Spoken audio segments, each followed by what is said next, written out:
programa especial, una entrevista especial en dos museos nada más y nada menos, que está cumpliendo 30 años, el Museo de Arte Contemporáneo, y con una figura que es de nivel internacional de nuestra ciudad, que es Sergio Berezovsky. Sergio, ¿cómo estás? ¿Qué tal, Malena? ¿Bien?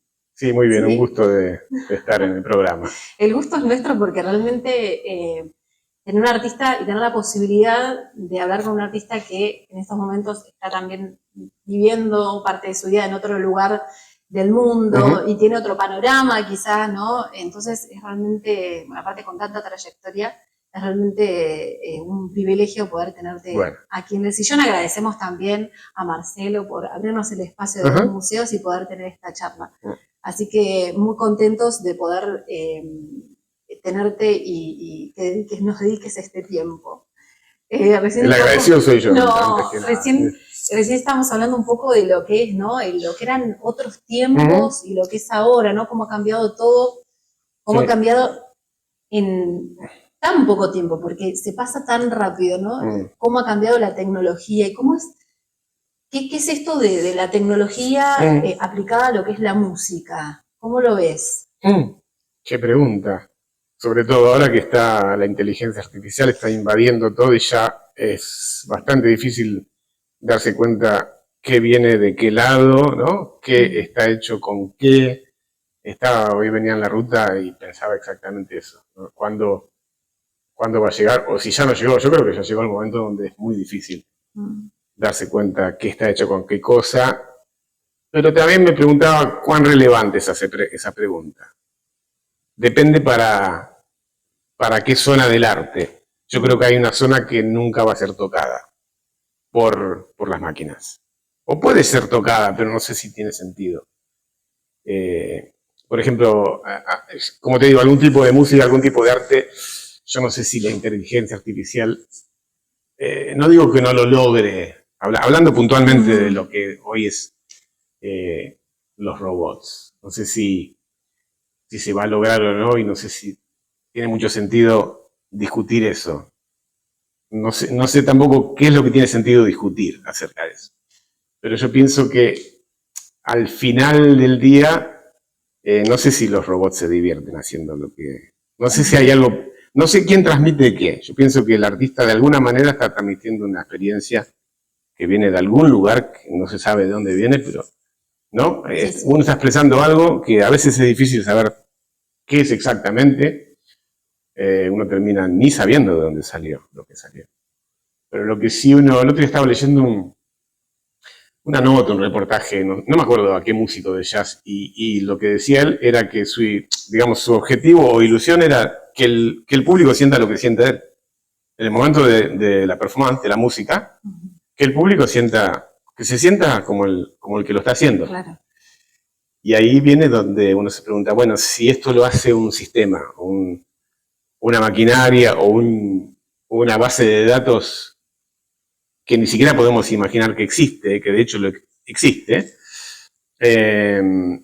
¿cuál va a ser el sentido final, ¿no? ¿Qué es lo que la gente va a recibir de un sistema que no es humano? Porque no es humano. Está basado en referencias humanas, porque la inteligencia artificial está copiando algo, acumulan datos y después los reproducen, ¿no? De una manera específica, pero yo no sé si se va a llegar al subconsciente, que es de donde sale. Lo esencial del arte sale de algo que nadie conoce realmente, que es difícil de escribir, o sea que bueno, hablando de eso. Recordamos que, bueno, empezaste en tu carrera muy temprana edad. ¿Qué fue eso bueno, justamente esto, ¿no? ¿Qué te inspiró a decir, hay algo en la música que me hace sentir bien, que me hace feliz? ¿Qué fue eso que te hizo tomar el camino de la música?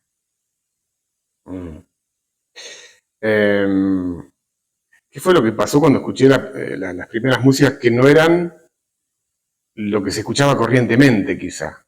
Yo lo puedo distinguir si hubo una bifurcación o un camino que uno tomó otra ruta o dijo, uy, ¿qué es esto? yo creo que fue descubriendo músicas que era raro, simplemente raro. Mi viejo tenía un montón de discos de jazz, mi viejo era un copado de la música, y bueno, de pibe vos escuchás cosas, escuchás la radio, la tele, y bueno, escuchás, qué sé yo, la música popular que se escucha, y después de repente tenés una pila de discos de algo que para mí era prácticamente marciano. A los 7, 8 años de edad, viste, ¿entendés? Estás como ávido de cualquier tipo de cosa nueva que aparece. Y yo empecé a escuchar, no me acuerdo si mi viejo obviamente ponía discos en casa y yo me empecé a sentir como manifestado por esa música. Digo, ¿qué es esto? Esa fue el inicio. Claro, medio que te captura por ese lado, como que es algo completamente... ¿Y cuándo fue que hiciste ese clic que te dijiste, voy a ir por acá, no voy a estudiar No la sé, carrera? yo no creo que haya habido un momento. Yo no puedo decir que hubo un momento que yo dije, va a ser esto. Se fue dando. Se fue dando como un juego, en realidad era jugar. Yo tocaba arriba de los discos me acuerdo que mi viejo era carpintero, entonces yo fui al taller y me hice un tambor cuadrado, una cosa muy rara, porque era lo más fácil de hacer. Hice un marquito, ¿no? Y le puse un pedazo de cuero. Guardo que era una cuerina, un delirio, yo tenía 8 o 9 años. Y yo, pero me acuerdo como si fuera hoy, mi abuelo me había regalado un abrecartas, ¿viste? Sí. Eso es como un cuchillito Sí. de acrílico anaranjado, no me olvido nunca. Y yo tocaba, seguía los discos con ese tamborcito y esa paletita, era como un cuchillo, ¿no? De plástico, era muy cómico. Durante un montón de años lo tenía como guardado en mi pieza, era mi instrumento. Y yo tocaba arriba de eso, no sé si yo, no sé, como imitando la música o quizás sin darme cuenta, aprendiendo, ya empezando a aprender de qué se trataba esa arquitectura sonora, porque era algo completamente diferente. Eso es lo que más me impresionó del jazz y la música, que no era lo corriente, lo de todos los días, que era completamente diferente, que de dónde salió este tipo de sonido. Específicamente el sonido, ¿no? Y por ahí se fue dando la cosa. No sé si yo tomé una decisión. Después fui al conservatorio porque, bueno, de alguna manera hay que empezar a hacer algo. Y empecé yendo al conservatorio de muy joven, estudié con Néstor Tomasini, que hoy es un gran amigo mío. Te habló del año, no me acuerdo qué año fue, pero fue hace mucho tiempo. Y bueno, te empezás a relacionar con el mundo de la música de alguna manera y empezás sin darte cuenta, empezás el juego. Recién entramos a este lugar y dijiste, si habremos tocado en este lugar, ¿no? Con Pedro, sí, con otros artistas. Sí. Por ahí te vienen esos recuerdos de decir, ay, qué lindos tiempos. O sea, ¿sos nostalgioso de esas épocas? No sé, nostalgioso. O sea, yo creo que se hacía bastante en esa época. No sé si se hacía más que ahora, pero se hacía bastante. Con lo que teníamos hacíamos un montón. Eso sí, no te digo que tengo nostalgia, pero es un buen recuerdo de poder haber hecho cosas, sobre todo con músicos del nivel de Pedro y de otros músicos más. Pero justamente hablando de este lugar y la oportunidad del concierto que vamos a hacer en un par de semanas, viene un poco con esa idea de, sí, lo que hacíamos hace unos 30 años atrás con Pedro y un bajista, Abel, y bastantes otros músicos, pasaron un montón de músicos. Había como una especie de ciclo de música, de jazz o de música creativa, como se la quiera llamar, y este era el lugar, exactamente en esa sala, y acá se sentaba la gente y tocamos creo que todas las semanas o muchísimo, era casi una rutina este lugar. ¿Cómo fue irte a otro lugar a vivir, a otro país? ¿Cómo fue esa experiencia? Fue una experiencia bastante intensa. Yo me fui primero a Brasil 3 años. Ahí estaba viviendo Pedro y también Ramiro Musotto, que fue el que un poco originó en nuestro grupo de gente, de músicos de Bahía, originó el irse todos seguimos a Ramiro de alguna manera. Todos los que se fueron, los seguimos a él. Y ahí estuve 3 años en Salvador, en la Bahía, en el estado de la Bahía, en el nordeste de Brasil. Y 3 años muy lindos que la pasé bien, pero no la música que se hacía ahí popularmente no era lo que yo quería hacer. Igual me las rebusqué para poder tocar con grupos de jazz, un poco no sé si marginal, pero lo que estaba en la alternativa de lo que era la música de todos los días, que era la música ayer en ese momento. Claro. Samba Rey, Olodum, todo, Iré ahí, todas esas cosas que aparecieron ahí, ¿no? No fui a eso, yo quiero decir.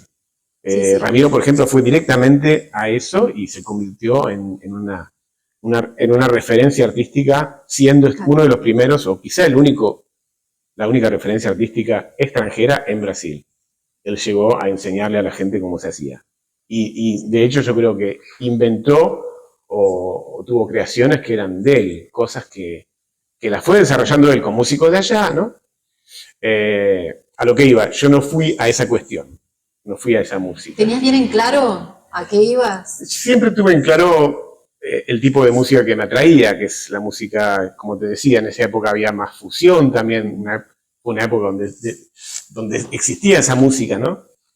Pero más que nada la música instrumental y, si se puede llamar música creativa o música que está relacionada con el jazz. Si bien que el jazz es una palabra que es un título a cosas que hoy es difícil saber por dónde va. Mucha gente lo entiende de una manera, pero tiene otra amplitud la palabra, para mí, ¿no? Abarca otras cosas. Claro, justamente eso, ¿no? A veces cuando tenés que componer, ¿a dónde vas? ¿Hacia qué géneros o en qué géneros podés encontrar algo como para inspirarte? Bueno, lo de género también es un tema particular, porque hay muchísimos géneros musicales. Yo particularmente busco el sonido. Es algo que está relacionado con un tipo de sonido, que tampoco sé bien cómo se podría describir, ¿viste?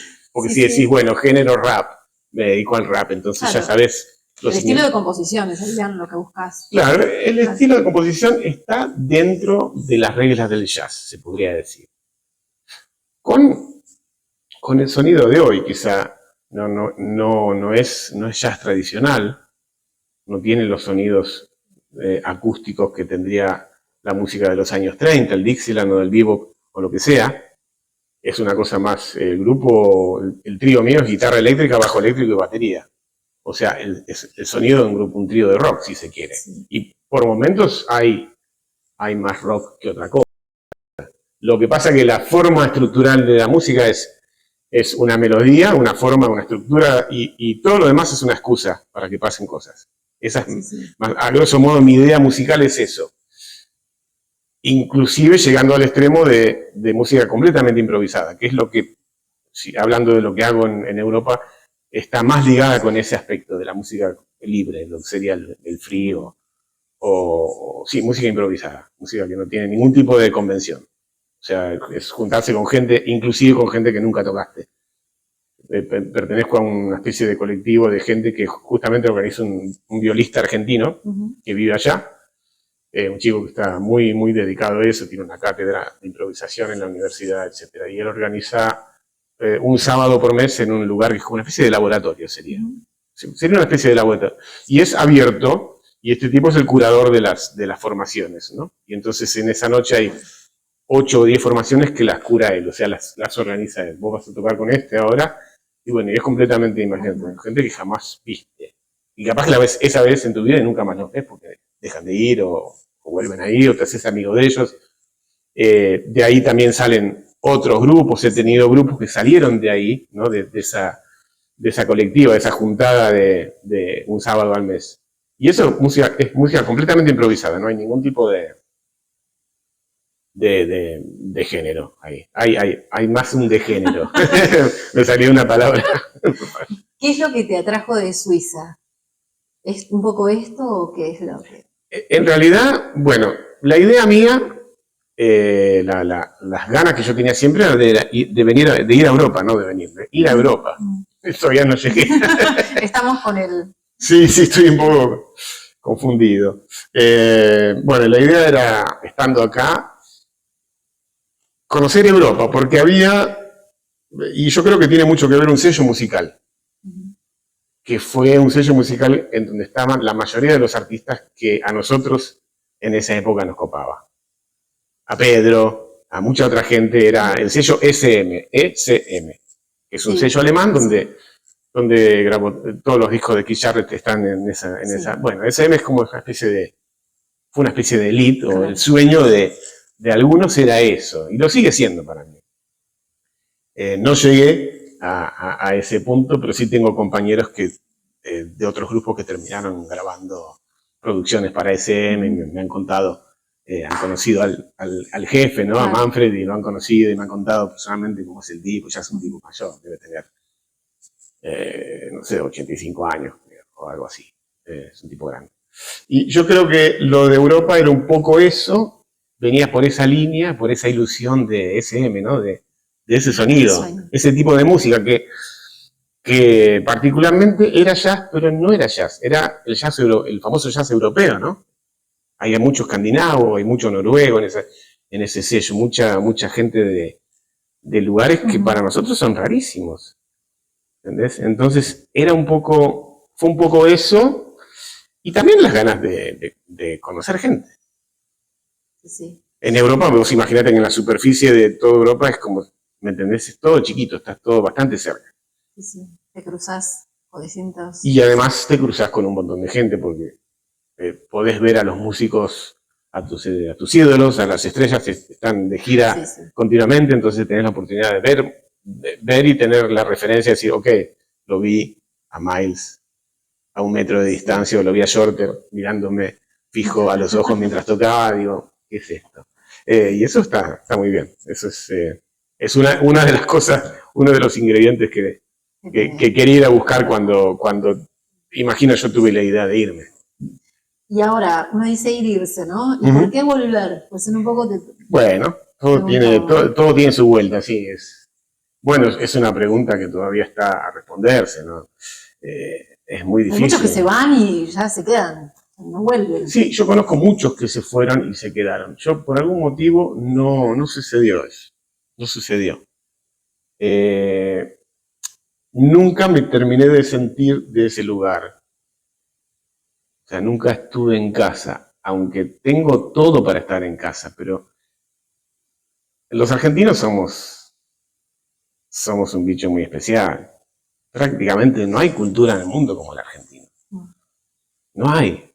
Tenés los tanos, los españoles, los vascos, un montón de cosas, pero el ser argentino es un bicho espectacular. Es muy raro. No sé si dije espectacular, no sé si es espectacular o qué, pero hay una particularidad en nuestra cultura que es justificable extrañar. Me explico, es fácil extrañar. Más allá del asado y el mate, todo lo que uno dice, el folclore, pero la amistad, como se la vivencia acá, es algo que se extraña realmente. No quiero decir con esto que tengo millones de amigos, pero el entablar un lazo social allá es otra cosa completamente diferente. Completamente diferente. No digo que esté mal, que esté bien, pero yo no me pude apropiar de eso y decir, es acá que me quedé. ¿Y tenés tu lugar? ¿Mi lugar de vivir? ¿En el mundo? ¿Un lugar en el mundo? ¿O no podrías quedarte? No, eso es una pregunta también jodidísima. No, me estás volviendo loco. El lugar en el mundo es el momento. Es el momento donde uno puede hacer lo que hace. Me parece que el lugar en el mundo es ese. Que no es un lugar, termina no siendo un lugar. Es un lugar, pero la cuestión de el hogar pasa a ser la experiencia, si se quiere, lo que uno hace. Porque yo sigo tratando de, donde estoy, tratar de hacer lo que hago. Entonces, ya sea estando allá o acá o donde fuera, es por esto, es para hacer esto. Me parece que la casa está ahí. La casa más sutil. Después está el hogar, que es este. Yo tengo mi casa acá. Y bueno, ahí está, por supuesto, el hogar, ¿no? El hogar más conocido como el hogar. Pero el tema de viajar, una vez que empezaste a viajar, es medio una enfermedad. No sé si una enfermedad, pero es una cosa medio... es difícil de deshacer, de desovillar, porque empezás a ovillar experiencias que son lógicas porque estás en otro lugar, en otra cultura, ¿viste? Y después es así. Ya te digo, es difícil de silvanar todo eso para que todo quede como antes y que volver al hogar. Eso medio que no existe, de alguna manera. Volvés a otro lugar. ¿Te queda algún lugar pendiente? ¿Un lugar pendiente? ¿De volver o de ir? Estuve viajando mucho a Australia porque tuve la suerte de conocer músicos australianos en Suiza que estaban de pasada ahí unos años, y especialmente con uno de ellos, Steven, que es un guitarrista con el cual Pedro tuvo la oportunidad de tocar también. Cuando vino Steven acá a Argentina tocamos con Federico García de Cerri y con Pedro, teníamos un cuarteto, hicimos un par de conciertos en el teatro, hicimos una girita. Y con ellos fui bastante a Australia, iba casi todos los años, durante 7 años. Y después cortó. Después vino la pandemia, que fue la última vez que iba a ir, sucedió la pandemia. Y ahí medio que se desmoronó todo. O sea, hasta de la última vez que fui a la última vez que iba a ir, pasó ya un tiempo. Habían pasado 5 años, creo. Que fue bastante, fue un montón. Y después sucedió lo que sucedió y Australia quedó atada de pies y manos. Fue uno de los lugares más duros. No sé si todavía sigue con restricciones o... Es un lugar difícil Australia para... Es como una isla gigante, entonces entrar y salir es muy complicado ya. Entonces, no sé si... No creo que no vaya a volver, pero bueno, el tiempo va pasando, nos ponemos mayores. El mundo está cada vez más loco, porque cada vez se sabe menos qué es lo que va a suceder, qué es lo que tienen planeado los dueños ¿no? Con nosotros. Es un poco así. Yo pienso que hoy nos estamos dando cuenta de que eso es así. ¿Qué tienen planeado para nosotros? Porque, bueno, no nos metamos en lugares sombríos porque... Bueno, hablemos de aquí y ahora. Va a haber una fecha en 2 museos. Exacto. Y será el 6 de diciembre. 6 de diciembre, en la noche de los museos. Bien. Creo que es a las 21 horas. ¿Qué van a hacer? Vamos a hacer, como te decía, bueno, cuando vengo acá yo trato de concentrarme en un proyecto que es el trío mío, con el que grabamos un disco el año pasado. Está integrado por Ramiro Entrocaso en guitarra, es un chico joven, muy joven, de Suárez, lo que vive acá ahora, y Manuel Aristarán en el bajo, que con Manuel toco hace mucho tiempo también. Y bueno, como había surgido de hacerlo en el museo, yo me acordé de esto, lo que hablábamos hace un rato, de la cantidad de conciertos que hicimos con Pedro y otros músicos acá. Entonces, para este concierto es el trío con Pedro Giorlandini de invitado. Ya ha sucedido esto. En otras formaciones, Pedro formó parte de un septeto, de un sexteto hace unos años atrás, inclusive él se hizo cargo de todos los arreglos. Digamos, con Pedro tenemos una camaradería musical y además de ser amigos de larga data. Yo toco en otros proyectos que son de él, el proyecto con la orquesta filarmónica, la orquesta sinfónica, la banda sinfónica de Bahía Blanca. Hace un par de años, no sé si te acordás, en el teatro. Ese fue un trabajo muy lindo, que es la música de él, más la banda sinfónica. Que lo hicimos un par de veces, 2 o 3 veces creo que se hizo ese show. Bueno, y eso va a ser el 6 de diciembre, es un sábado, ¿no? Sí, sábado 6 a las 21 horas en Sarmiento. Sí, Sarmiento. Bueno, en el Museo de Arte Contemporáneo, en el MAC, los 2 museos, exacto. Y de nuevo, va a ser Ramiro Entrocaso en guitarra, Manuel Aristarán en el bajo, yo toco la batería y los temas son míos mayormente, y Pedro va a estar invitado también trayendo algunas músicas de él. Bien. Y bueno, va por ahí la cosa. Qué buen momento. Los bueno, esperamos, invitamos a todos. ¿Sí? Bueno, Sergio, realmente muchas gracias por este tiempo. No, el agradecido soy yo. Muchísimas preguntas más que van pasando por la cabeza de uno. Podemos repetir en otro momento otra seguro, nota. Sí. Porque no va a faltar oportunidad y bueno, y esperemos encontrarte pronto nuevamente por la ciudad. Así que muchísimas gracias por el tiempo. Gracias a vos, Malena. Sergio Berezovsky.